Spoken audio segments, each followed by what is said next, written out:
Shalom, ibu-ibu WC yang luar biasa. Apa kabar pagi hari ini? Saya percaya semuanya dalam keadaan baik, dalam lindungan Tuhan. Amin. Saudara siap memuji dan menyembah Tuhan. Amin. Mari kita satu dalam doa. Bapa, kami mengucap syukur untuk pagi hari ini Tuhan. Kami boleh sama-sama berkumpul beribadah di tempat-Mu ya Bapa. Berkati Tuhan ibadah kami ini Tuhan. Dari awal pertengahan hingga akhirnya hanya nama Yesus yang kami tinggikan. Di dalam nama Tuhan Yesus kami telah berdoa dan mengucap syukur. Haleluya. Amin. Haleluya. Sekali lagi kasih tepuk tangan yang paling meriah bagi Allah kita. Haleluya.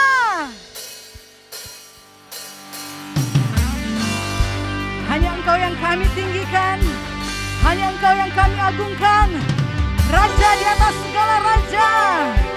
Haleluya.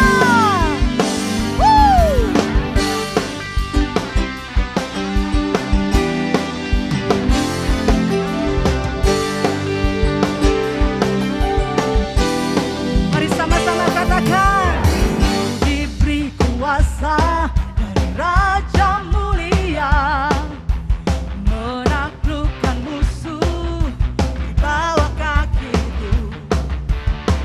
Pakai kuasa Raja mulia, bila Allah ada bersamaku, siapa jadi lawanku? Sungguh besar Kau Tuhan, Engkau perisai hidupku. Berdiri dengan iman, iman dalam Yesus Tuhan. Kau yang memberi kemenangan, ku bersorak merayakan. Terpujilah Kau Raja, segala raja. Haleluya.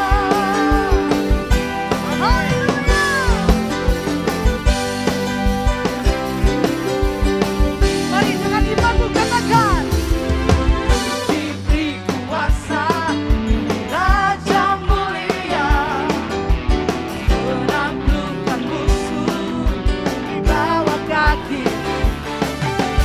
Ku pakai kuasa dari Raja mulia, bila Allah ada bersamaku, dapat jadi lawanku. Bila Allah ada bersamaku, dapat jadi lawanku. Sungguh besar Kau Tuhanku, Engkau perisai hidupku. Ku berdiri dengan iman, iman dalam Yesus Tuhan. Kau yang memberi kemenangan, ku bersorak merayakan. Terpujilah Kau Raja, segala raja. Sungguh besar Kau Tuhanku, Engkau perisai hidupku. Ku berdiri dengan iman, iman dalam Yesus Tuhan.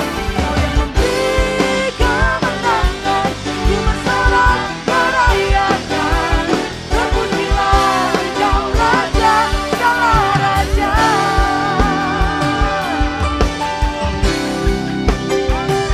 Terpujilah Kau Tuhan. Engkau kemenangan kami. Haleluya.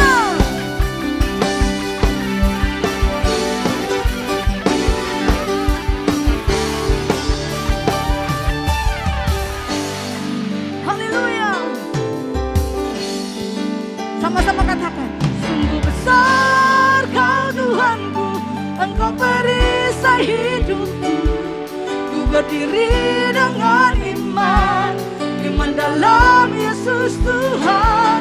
Kau yang memberi kemenangan, ku bersorak merayakan. Terpujilah Kau Raja, segala raja. Sungguh besar Kau Tuhan, Engkau perisai hidupku. Ku berdiri dengan iman, iman dalam Yesus Tuhan. Kau yang memberi kemenangan, ku bersorak merayakan. Terpujilah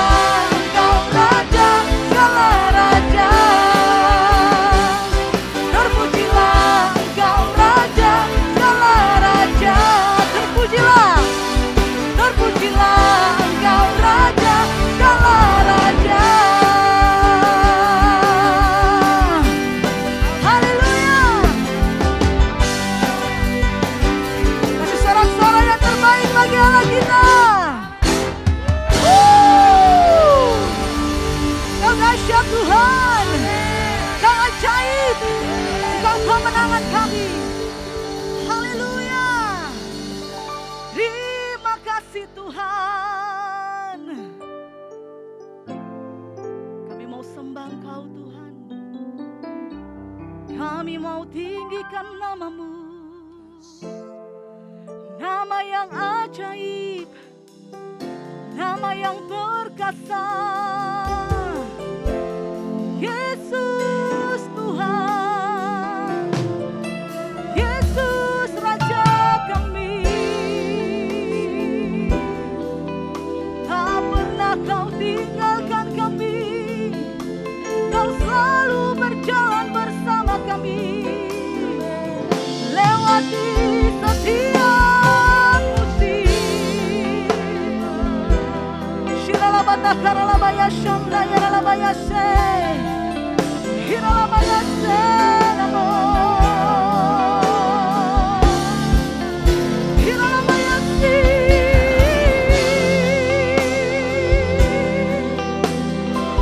Terima kasih. Terima kasih Tuhan. Kau selalu bersama kami, memegang tangan kami, tak pernah Kau lepaskan. Terima kasih Tuhan. Terima kasih Yesus. Shikaralata karalaba shikaralaba laba laba laba laba laba. Orata karalaba shikaralaba shikaralaba.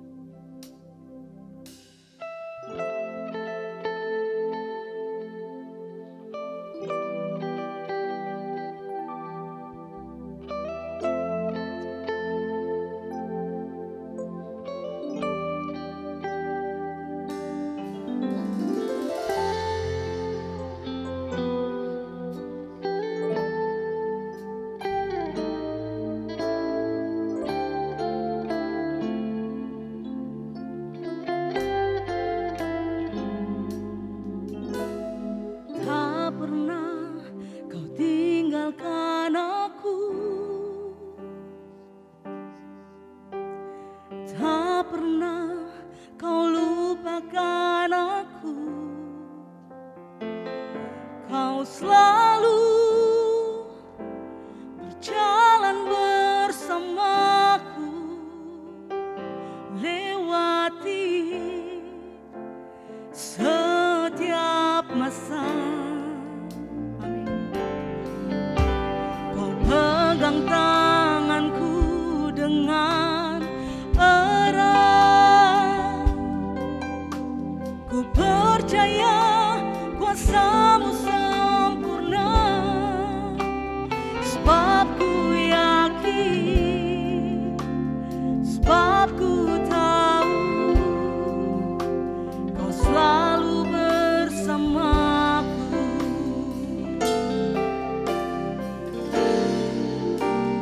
Ku nyanyi hosana,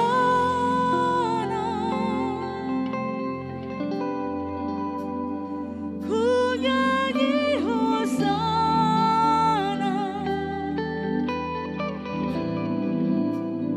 Bagimu Tuhan, bagimu Yesus Rajaku.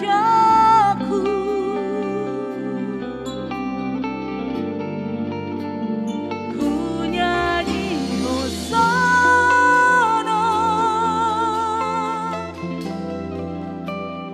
ku nyanyi hosana. Bagimu Tuhan, bagimu Yesus Rajaku.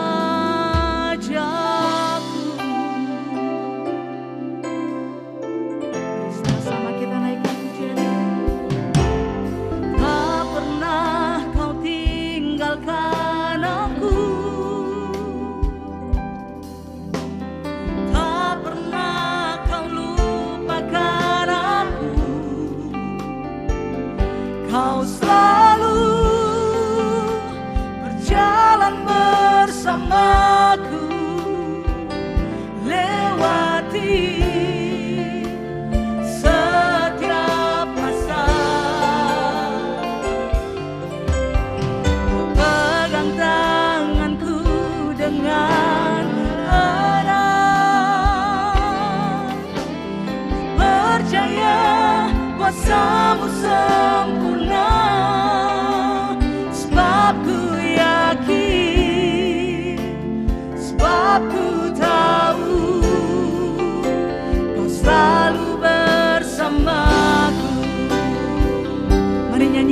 Hosana.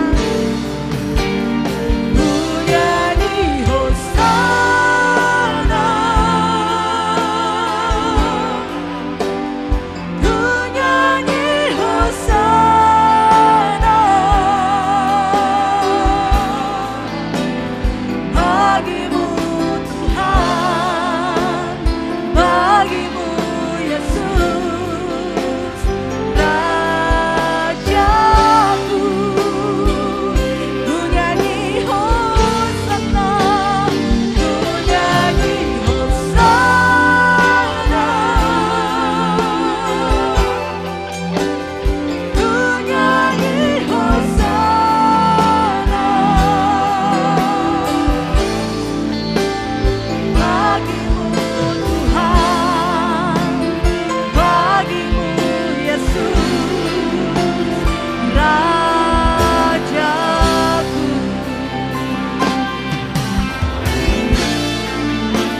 Terima kasih Tuhan,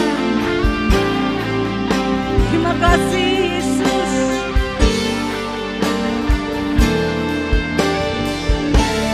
Engkau kekuatan kami, Engkau perisai hidup kami Tuhan.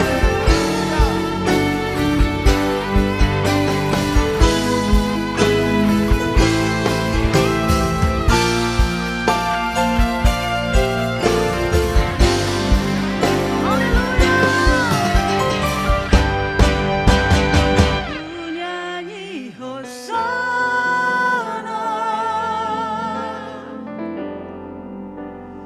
Ku nyanyi Hosana.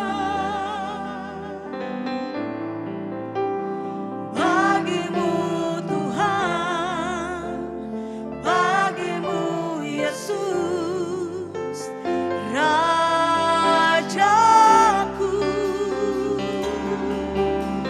Haleluya. Ku nyanyi Hosana.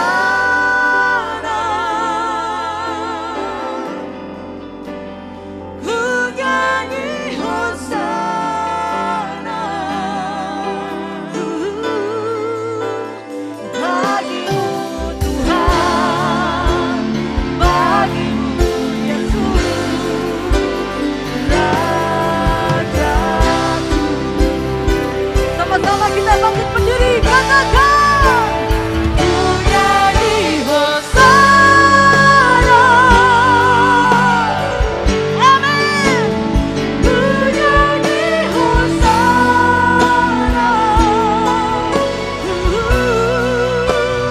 Bagimu Tuhan, bagimu Yesus, Rajaku. Ku nyanyi Hosana. Ku nyanyi Hosana.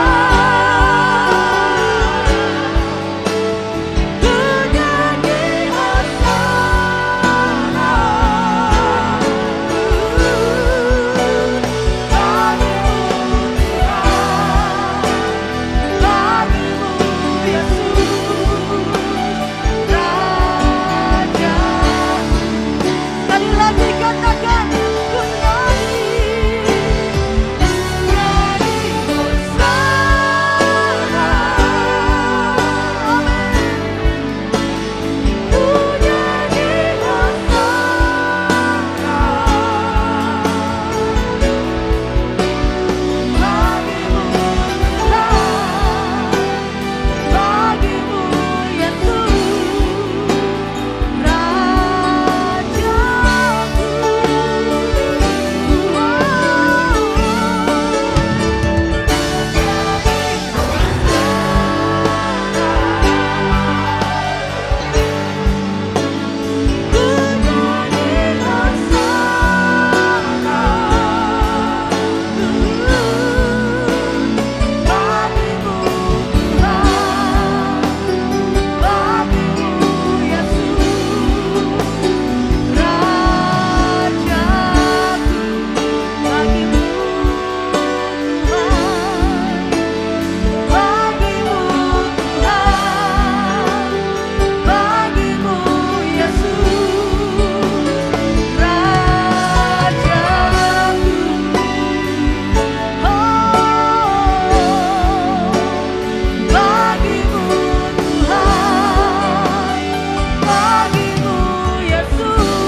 Shalom jemaat GPI Puri Indah, apa kabar?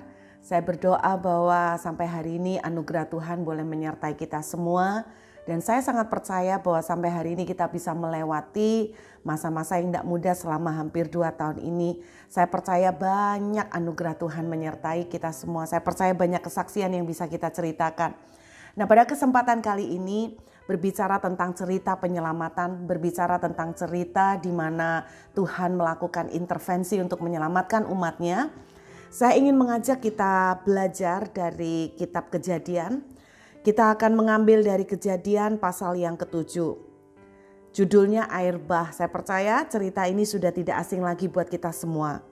Lalu berfirmanlah Tuhan kepada Nuh di ayat 1, "Masuklah ke dalam bahtera itu engkau dan seisi rumahmu, sebab engkaulah yang kulihat benar di hadapanku di antara orang zaman ini.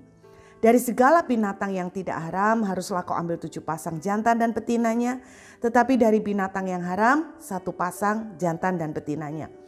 Juga dari burung-burung di udara 7 pasang jantan dan betina, supaya terpelihara hidup keturunannya di seluruh bumi. Sebab 7 hari lagi aku akan menurunkan hujan ke atas bumi, 40 hari 40 malam lamanya. Dan aku akan menghapuskan dari muka bumi segala yang ada yang kujadikan itu." Lalu Nuh melakukan segala yang diperintahkan Tuhan kepadanya. Nuh berumur 600 tahun ketika air bah datang meliputi bumi. Ayat 7, masuklah Nuh ke dalam bahtera itu bersama-sama dengan anak-anaknya dan istrinya dan istri anak-anaknya karena air bah itu. Saudara, saya membayangkan bahwa kisah Nuh ini seperti bayangan mengenai akhir zaman, di mana Tuhan itu dalam tanda kutip membinasakan semua manusia. Karena pada waktu itu manusia sangat jahatnya. Mereka semakin jahat di dalam dosa. Saya membayangkan ini yang orang-orang bilang seperti hari kiamat ya. Semua habis. Yang menjadi satu hal yang menarik perhatian saya adalah begini. Kalau kita membaca dari firman Tuhan, di mana terjadi masa sulit, di mana terjadi masa sukar, di mana terjadi krisis, selalu ada sekelompok orang-orang tertentu yang diselamatkan oleh Tuhan. Kita melihat contohnya ya saudara, dari kisah ketika Tuhan menurunkan 10 tulah. Ada kelompok orang-orang yang dibuat beda, dipelihara, dipisahkan, sehingga mereka ini dilindungi, ditudungi Tuhan sehingga tulah itu tidak mengena mereka, yaitu orang Israel yang tinggal di tanah Goshen. Dalam sebuah cerita yang lain kita juga bisa membaca salah satu cerita yang sering saya sharingkan, yaitu mengenai Elia. Di mana ketika masa kekeringan terjadi, Tuhan memelihara Elia, mengirimkan dia untuk tinggal di tepi sungai Kerit selama kira-kira 1 tahun lebih saudara. Kemudian Tuhan memelihara dia di sana, memberinya makan, dan selama 1 tahun lebih itu betul-betul Tuhan memprotek dia. Sebetulnya pada waktu terjadi peristiwa itu bukan hanya memprotek secara ekonomi, bukan hanya memprotek dari masa kekeringan yang terjadi karena tidak ada hujan. Tetapi kalau saudara membaca lebih dalam lagi, pada masa waktu Elia disembunyikan Tuhan di tepi sungai Kerit, disitulah terjadi di mana Raja Ahab dipengaruhi oleh Ratu Isabel untuk membinasakan nabi-nabi Tuhan. Nah, kita tahu dari cerita itu bahwa Isabel itu sangat membenci nabi-nabi Tuhan. Ada banyak nabi-nabi yang dibinasakan. Nah, itu ketika Elia disembunyikan oleh Tuhan di tepi sungai Kerit. Contoh yang lain lagi adalah kisah Ishak, salah satu cerita yang juga menjadi cerita favorit saya. Pada waktu itu tanah kering, sangat tidak ada hujan beberapa tahun lamanya. Alkitab menceritakan dalam Kejadian 26 long period of drought, masa kekeringan yang sangat panjang. Nah, kalau di Timur Tengah dituliskan masa kekeringan sangat panjang, berarti itu benar-benar lama. Bukan 1 tahun, tetapi bisa lebih selama 2-3 tahun. Nah, Alkitab menceritakan bahwa Anda bayangkan ya, hujan tidak pernah turun, semua tanah gersang, bahkan mengeras seperti batu. Lalu Ishak menabur, dan Alkitab menceritakan dalam tahun itu juga dia panen 100 kali lipat. Saya percaya ketika dia mengalami breakthrough, orang-orang sekitarnya dia berusaha mengcopy paste, meniru apa yang dilakukan Ishak. Dan saya sangat meyakini ketika mereka meniru apa yang dilakukan oleh Ishak, mereka tidak mendapatkan panen. Benih yang mereka tabur tetap tidak menghasilkan. Anda bisa melihat dari cerita ini bahwa Tuhan tuh seakan-akan membuat perbedaan yang sangat jelas antara Ishak dengan orang-orang yang lain. Ketika masa kekeringan terjadi, Tuhan itu seperti memberikan perisai atas Ishak, melindungi dan menudungi dia. Sehingga di luar tuh mengalami kekeringan, tetapi Ishak justru mengalami panen yang luar biasa. Ini yang saya perhatikan saudara, setiap kali ketika ada kekeringan, masa krisis, masa sulit, masa sukar, bahkan kondisi-kondisi yang sangat berat, Tuhan selalu berusaha mencari orang-orang yang akan bisa diselamatkan. Tetapi dalam banyak cerita di Alkitab, kita juga sering melihat bahwa orang-orang yang diselamatkan ini boleh dibilang jumlahnya yang dibuat beda itu jumlahnya tidak lebih banyak. Nah, saya percaya bahwa selama 1,5 tahun ini kita melihat COVID terjadi, ada banyak masa kering yang sebetulnya Tuhan izinkan. Baik secara ekonomi maupun serangan-serangan di dalam kesehatan. Dan saya tetap percaya pada masa sukar seperti ini pun, seperti yang terjadi di Alkitab, selalu akan terulang pola yang sama. Ada orang-orang tertentu yang dijagai oleh Tuhan. Di saat masa kering, orang susah setengah mati gara-gara COVID, banyak terjadi PHK, banyak terjadi kehilangan pekerjaan. Tetapi saya tetap percaya di tengah-tengah masa sukar seperti itu, ada orang-orang tertentu. Mereka diizinkan tetap mengalami kekeringan. Elia juga mengalami kekeringan, tetapi ada supernatural provision, penyediaan ilahi yang terjadi dalam kehidupan Elia. Ishak juga sempat mengalami kekeringan, tetapi ada campur tangan surga sehingga membuat Ishak itu tetap mengalami sumber ajaib yang memberikan asupan pemeliharaan buat dia. Sama ketika terjadi air bah, Tuhan memberikan pertolongan dan memberikan akses buat Nuh sehingga Nuh dan seisi rumahnya itu diselamatkan, tidak terkena air bah dan tidak dibinasakan. Dan saya juga yakin pada masa-masa sulit seperti ini akan tetap ada orang-orang, sekelompok orang-orang yang mengalami pembedaan, yang mengalami pemeliharaan. Kita tetap sempat diizinkan mengalami krisis, tetapi ada intervensi Tuhan yang membuat orang-orang ini seperti Ishak. Hujan tidak ada, tanah kering, tapi mengalami panen. Saya sungguh berdoa bahwa apapun yang akan terjadi ke depan, karena kita tidak tahu, walaupun hari ini kita dengan sukacita mendengar penurunan terjadi karena banyaknya vaksin yang sudah mulai disebar, tetapi kita tidak akan pernah bisa memprediksi apa yang akan terjadi di hari-hari ke depan. Kita nggak tahu saudara, apakah ada terjadi mutasi lagi, ataukah ada tekanan-tekanan atau serangan-serangan dalam bentuk yang lain, kita nggak tahu. Tetapi apapun itu, saya sungguh berdoa bahwa di setiap lembah kekelaman, di setiap masa sukar, saya berdoa Anda, keluarga Anda, termasuk bilangan orang-orang seperti Nuh, seperti keluarga Ishak yang mengalami proteksi ilahi. Karena kita terus terang tidak bisa hidup sendiri. Kita butuh tangan Tuhan untuk ikut campur. Kita butuh intervensi surga, saudara, untuk bisa memprotek kita.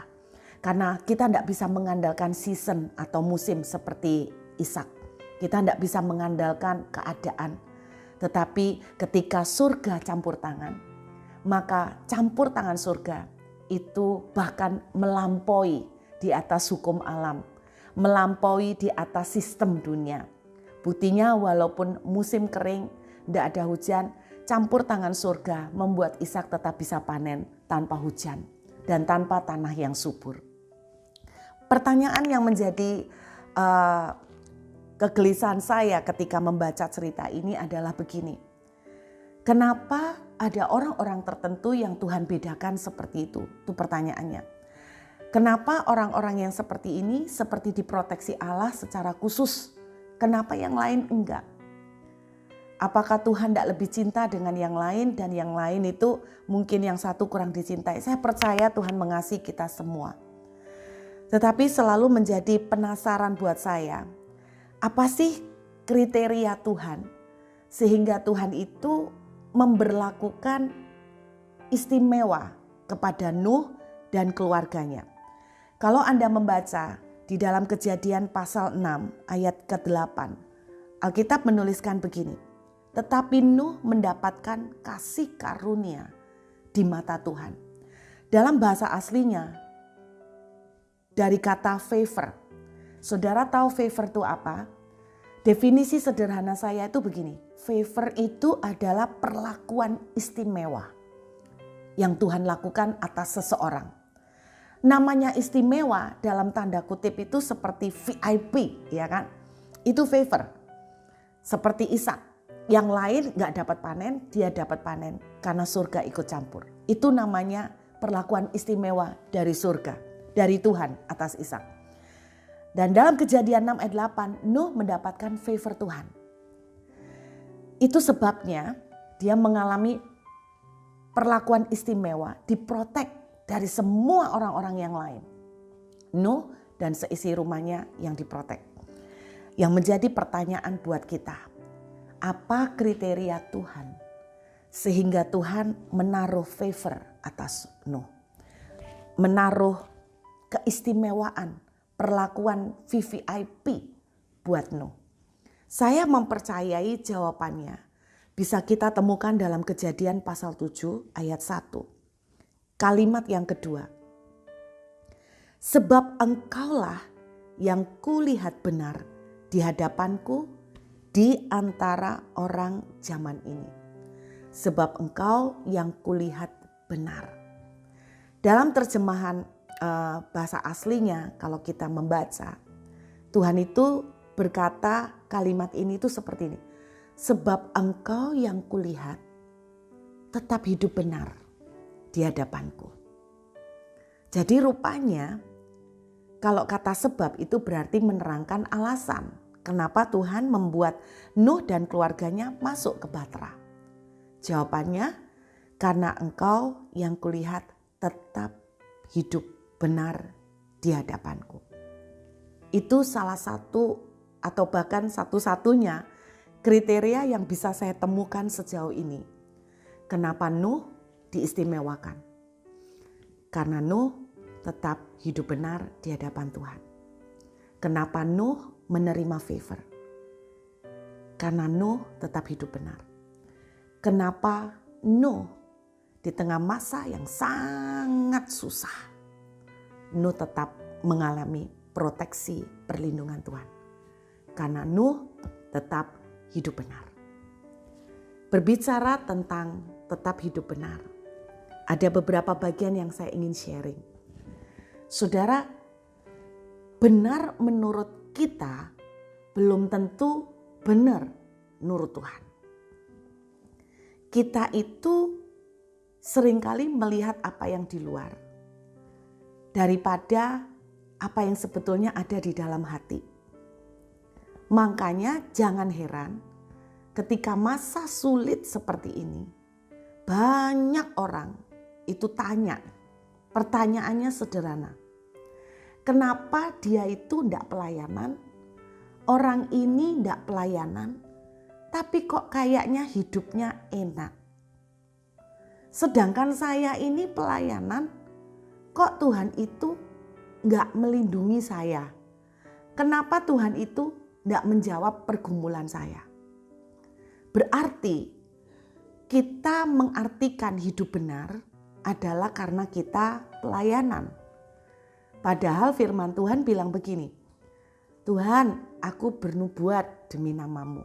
Aku menyembuhkan orang sakit, aku bangkitkan orang mati. Itu kan semua pelayanan. Tapi Tuhan itu ngomong, enyalah kamu, engkau tidak berkenan di hadapanku. Berarti apa yang kita lihat, banyak pelayanan, itu berarti benar. Atau menyenangkan Tuhan, belum tentu sama sekali. Saya ingat satu cerita lama banget. Cerita ini mengenai 3 wanita. 3 wanita ini sedang berdoa kepada Tuhan dan Tuhan ada di hadapan mereka. Kemudian Tuhan itu tanya, dan sama seperti Tuhan itu tanya, saya ingin tanya kembali kepada saudara.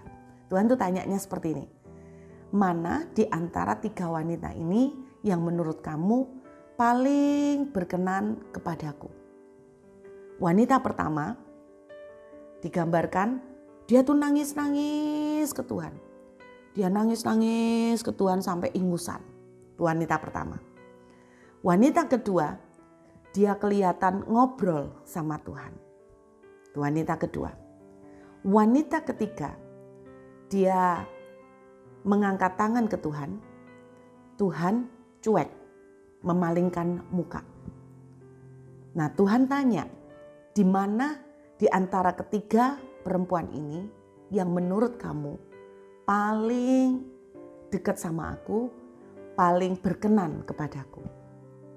Pada waktu saya mendengar cerita ini, terus terang saya sempat bingung antara wanita pertama dan wanita kedua. Karena saya berpikir wanita ketiga itu dicuekin Tuhan, memalingkan muka. Jadi saya menganggap bahwa Tuhan itu tidak berkenan. Jadi pikiran saya antara wanita pertama dan wanita kedua. Akhirnya saya waktu itu memutuskan untuk mengambil pilihan wanita kedua. Kayaknya ngobrol, wah ini pasti dekat sama Tuhan. Ternyata jawabannya salah. Nah, Tuhan itu berkata begini, bukan wanita pertama, bukan wanita kedua, tapi ketiga. Loh kok bisa? Lalu Tuhan menerangkan, wanita pertama itu kan nangis sampai ingusan. Itu isi doanya melulu menangisi, Tuhan tolong Tuhan, aku ini lagi susah, kenapa Engkau tidak tolong saya, nasib saya begitu menderita. Itu wanita pertama, isinya minta, menangis terus, minta terus sama Tuhan. Wanita yang kedua, kelihatannya kan ngobrol, kelihatannya dekat. Padahal yang diobrolin apa? Yang diobrolin tuh sama seperti Marta. Jadi istilahnya itu dia berdebat. Tuhan, kenapa engkau tidak jawab saya? Apa sih salah saya? Kenapa kok begini-begini? Jadi dia itu mengajak Tuhan bicara untuk memberikan penjelasan. Ada banyak pertanyaan yang diajukan ke Tuhan. Karena tidak terima. Itu wanita kedua. Tapi wanita ketiga, Tuhan bilang, kenapa wanita ketiga ini yang paling berkenan kepada Tuhan? Tuhan bilang begini, wanita ketiga ini, walaupun aku cuekin, walaupun doanya tidak aku jawab, walaupun aku seperti diam dan tidak memberikan pertolongan, dia tetap menyembah aku. Dia tetap menanti-nantikan aku. Dia tetap percaya kepadaku. Inilah orang yang paling berkenan di hatiku. Cerita ini mengajarkan saya, apa yang menurut kita benar, belum tentu benar di hadapan Tuhan. Satu kali ada orang kirim SMS ke saya, konseling. Dia itu protes karena Tuhan itu tidak tolong dia sampai dia itu gali lubang tutup lubang. Dia itu bilang Tuhan itu tidak cinta sama saya. Saking marahnya dia itu ngomong, saya ini loh Bu, saya ini sudah pelayanan, saya sudah doa puasa, saya melakukan Matius 6 ayat 33, cari dulu kerajaan Tuhan dan kebenarannya. Tapi mana sampai sekarang tidak dikasih. Malah saya akhirnya kepepet, nggak ditolong-tolong. Saya gali lubang, tutup lubang. Katanya dia seperti itu. Sampai akhirnya saya doa gini. Tuhan, kamu maunya apa sih? Kamu mau bunuh saya? Kamu mau nyusahin saya? Kamu mau hancurin saya? Terus dia tanya sama saya. Bu, salah saya di mana? Saya percaya saudara yang mendengarkan ini, saudara sudah tahu salahnya di mana. Banyak. Di mana, Bu? Salah satunya, cara ngomong ke Tuhan seperti itu aja sudah kurang ajar. Menurut saya. Sorry ya Bapak Ibu, kalau Anda tuh ngomong sama orang tua misalnya ya. Memang maunya papa sama mama ini apa? Kok enggak kasih saya? Saya minta ini kok enggak dikasih. Papa sama mama ini cinta saya enggak sih? Apa mau bunuh saya? Apa mau nyusahin saya? Kalau menurut Anda ada seorang anak sampai ngomong seperti itu, gimana menurut Anda attitude-nya? Buat saya, attitude atau sikap seperti itu sudah menunjukkan kita itu enggak respect sama Tuhan. Kita enggak hormat sama Tuhan. Lalu kita berteriak, kenapa Tuhan enggak jawab doa saya? Jawabannya sederhana, karena kita enggak seperti Nuh. Kita tidak hidup benar di hadapan Tuhan. Kitab Maleaki menuliskan begini saudara, bicaramu kurang ajar tentang aku. Lalu orang Israel bilang, di mana kurang ajarnya? Nah, pakai ngelawan lagi. Tuhan bilang, ketika engkau berkata, apa artinya kita menjadi hidup benar? Apa artinya kita ibadah? Betapa enaknya hidup seperti orang fasik. Mereka tetap diberkati. Saudara, ternyata kalau kita itu sembahyang, terus doa kita itu belum dijawab. Kemudian kita itu ngomong, percuma ya ibadah, percuma ya sembahyang. Percuma, yang enggak doa itu malah diberkati. Saudara, ternyata di hadapan Tuhan itu kurang ajar. Nah, ini loh yang saya bilang. Kita merasa dengan banyak pelayanan, kita sudah menyuap Tuhan, kita hidup benar. Kita membeli kebenaran dengan menyogok Tuhan dengan pelayanan. Tapi Tuhan yang melihat hati. Saya berharap, saudara, Tuhan mendapati hati kita yang tersembunyi, tetap ditemukan hidup benar. Saya tuh cuman bilang begini, kualitas seseorang aslinya, orang itu aslinya akan ketahuan ketika dia itu sendirian dan ketika dia itu dipepet. Itu akan ketahuan aslinya. Ketika kita diperes sama seperti apa ya saudara, alat pemeras itu ya, apa yang ada di dalamnya, isinya yang keluar, yaitu pada waktu diperas, kalau isinya memang air jeruk, yang keluar adalah air jeruk. Tapi kalau isinya susu, yang keluar adalah susu. Saudara tidak bisa bilang isinya susu terus keluarnya kok air jeruk. Wah, ini ada yang tidak beres, nggak mungkin. Jadi apa yang ada di dalam itu akan kelihatan ketika kita sendirian dan ketika kita ditekan. Bagaimana ketika saudara dan saya ditekan? Apa yang keluar dari hidup kita? Apakah kata syukur? Apakah kata-kata yang berkata begini, Tuhan, aku tidak mengerti kenapa Engkau belum menolong saya. Tetapi saya percaya, Tuhan, Engkau mengerti yang terbaik. Wow, ini look aslinya kita. Ini yang dilihat Tuhan dari Nuh. Kenapa saya bilang gitu? Anda bayangkan, dia bikin perahu 125 tahun. Orang sejamannya, Alkitab menuliskan mereka berbuat dosa terus. Terus Nuh bilang begini, ayo bertobatlah karena hari akhir akan datang. Mereka bilang, mana? 1 tahun pertama ditunggu tidak ada, sampai 50 tahun tidak ada. Mereka akhirnya menganggap Nuh itu gila. Sementara Nuh fokus bikin perahu.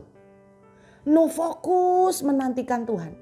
Nuh fokus tetap menyembah Tuhan. Nuh fokus tetap hidup benar. Sementara orang-orang sejamannya, mereka hura-hura. Mereka bikin dosa apapun. Tuhan tidak mukul. Saudara bayangkan. Ketika Nuh ngomong, ayo bertobatlah. Tuhan itu mau datang nih. Mau dihakimin semua. Mereka kan ketawa dan mereka bilang gini. Mana buktinya kita tidak apa-apa kok. Buktinya kita baik-baik saja. Buktinya kita makin diberkati. Saudara, selama 125 tahun mereka melakukan dosa. Mereka vulgar, hura-hura, mereka bebas. Tuhan itu tidak pukul. Saudara, hati-hati. Kadang kita tuh ngomong gini, kok enak ya orang itu bikin dosa, tapi kayaknya pekerjaannya malah naik, enggak dipukul Tuhan. Anda dan saya hati-hati. Jangan karena kita melihat seseorang itu tidak dipukul, berarti enggak bakalan dipukul. Hukum tabur tuai itu tetap ada. Tuhan bilang jangan sesat, Allah tidak membiarkan dirinya dipermainkan. Apa yang ditabur orang akan dituai. Tinggal tunggu waktu pasti nuai saudara. Orang-orang zamannya Nuh 125 tahun gak dipukul sama Tuhan. Satu kali saya ketemu seorang hamba Tuhan yang selingkuh. Saya tanya gini, kenapa Bapak ini tahu firman tapi tetap melakukan? Kenapa Bapak gak bertobat? Saudara tahu jawabannya? Jawabannya begini. Saya ini kan anaknya Tuhan, Tuhan kan Bapak saya. Kalau Tuhan Bapak saya, kan Tuhan yang bingung. Wong ibu bukan apa-apa saya, kok ibu yang lebih bingung? Nah kalau saudara dijawab begitu, Anda mau jawab apa? Gak bisa ngomong kan? Terus dia ngomong begini, kalau Tuhan memang melarang saya, kalau Tuhan memang gak suka, Tuhan kan bisa tegur saya, Tuhan bisa pukul saya. Buktinya sampai hari ini pekerjaan saya malah diberkati kok. Berarti Tuhan tuh gak apa-apa. Kok ibu yang rame? Saudara, jangan mengartikan bahwa ketika berkat keuangan itu naik, Tuhan itu berkenan. Yang paling dangerous dan mengerikan adalah kalau kita itu salah dan Tuhan itu diam. 125 tahun Tuhan itu diam. Gak pukul mereka. Anda bisa bayangkan. Nuh tetap menyembah. Nuh tetap fokus ibadah. Nuh tetap fokus dengan panggilan Tuhan untuk bikin bahtera. Yang lain hura-hura. Yang lain hidup bebas. Nuh tetap jaga kekudusan. Yang lain gak jaga kekudusan. Itu kalau saudara jadi Nuh gimana? Apakah Anda tergoda untuk berkata, enak ya yang gak pelayanan, bebas. Gak dipukul Tuhan, semuanya enak. Aku jaga hidup sungguh-sungguh. Lihatan, sudah dikritik, diketawain orang. Aku dibilang kayak orang gila, nunggu hujan, boro-boro air bah. Sampai hari ini hujan yang turun aja cuman sedikit. Boro-boro bakalan ada banjir. Aku bener-bener kayak orang gila. Udah sungguh-sungguh sama Tuhan. Membelain bener-bener iman sama Tuhan. Mempertahankan iman. Hasilnya apa? Saudara 125 tahun tuh gak pendek loh. Ini loh yang membuat Nuh bener-bener menyukakan hati Tuhan. Dia tetap bertahan dengan imannya. Dia tetap hidup kudus. Dia tetap ibadah. Bagaimana dengan kita? Apakah ketika hari ini doa saudara tidak dijawab? Saudara tetap hidup kudus. Saudara tetap berkata, terima kasih Tuhan. Saudara tetap melayani. Walaupun saudara belum melihat pembelaan. Saudara tetap mengasihi. Walaupun saudara belum melihat pertolongan. Saudara disakiti. Saudara tetap mengampuni. Karena saudara tahu kalau saudara tidak ngampunin, Tuhan tidak berkenan. Saudara tetap hidup benar. Saudara tetap hidup menurut jalannya Tuhan. Orang nyakitin saudara, saudara tetap ditampar pipi kanan, kasih pipi kiri. Orang lain disakitin, mereka bisa balas. Orang lain disakitin, mereka bisa datang aja labrak. Saudara tetap ngalah, saudara menangis. Saudara yang bisa mengeluh sama Tuhan, saudaranya bisa menangis. Kemudian saudara belajar ngampuni, belajar ngalah. Bahkan yang lebih gila lagi, yang sakit lagi, saudara belajar untuk memberikan kebaikan kepada orang yang menyakiti saudara. Dan yang lebih tidak gampang lagi, ketika saudara sudah melakukan itu, orang itu tidak berubah. Orang itu malah makin jahat, orang itu malah makin diberkati. Apa tidak sakit? Tidak gampang. Tapi saya berdoa, ini tantangan buat kita semua. Kalau kita mau belajar untuk tetap hidup benar, Tuhan tinggal tunggu waktu. 125 tahun Nuh nunggu. Tuhan akhirnya selamatkan dia dan seluruh keluarganya. Saudara, beberapa hari yang lalu saya membaca sebuah tulisan yang kelihatannya simpel tapi sangat menampar buat saya dan bagus banget. Tulisannya bilang begini, hati-hati sama orang yang diam ketika dia diperlakukan dengan semena-mena. Saya ulangin, hati-hati sama orang yang diam ketika dia diperlakukan semena-mena. Karena dia memang diam, tapi Tuhannya tidak. Percayalah saudara, ketika orang lain di masa susah, Mereka bilang kalau kita itu jujur kita tidak bisa makan. Akhirnya mereka kompromi. Tapi saudara takut sama Tuhan, saudara tetap jujur. Dan akibat kejujuran saudara sempat mengalami masa sukar. Dengar, saudara diam, tapi Tuhan tidak pernah diam. Orang lain disakitin bisa bales. Saudara diperlakukan tidak adil, saudara ngalah. Sakit, kayak tidak fair. Tapi saudara tetap mengalah.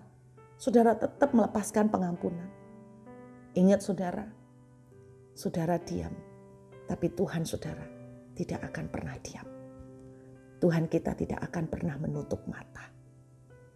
Butuh satu waktu tertentu.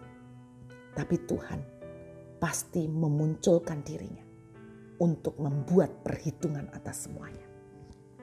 Karena itu hari ini saya mengajak saudara, kita tidak tahu keadaan ke depan akan lebih sulit atau lebih mudah. Tetapi seandainya lebih sulit, biarlah kita tetap konsisten, hidup takut akan Tuhan, berjalan lurus dalam kebenaran. Ingat, yang menjadi pembela kita tidak akan pernah tutup mata. Tetaplah menyembah walaupun doa belum dijawab. Tetaplah dekat dengan Tuhan walaupun belum melihat pertolongan. Tetaplah bersyukur dan jangan berkata-kata yang kurang ajar walaupun Anda belum melihat campur tangan Tuhan. Tuhan tidak pernah tutup mata. Saya percaya Tuhan bilang begini, apa yang kamu tabur itu yang kamu tuai. Kita menabur hidup dalam kebenaran, Tuhan akan memberikan kemenangan yang luar biasa. Mari kita berdoa. Bapa, beri kekuatan buat kami semua. Biar di hari-hari yang sulit, kami tetap belajar hidup takut akan Tuhan.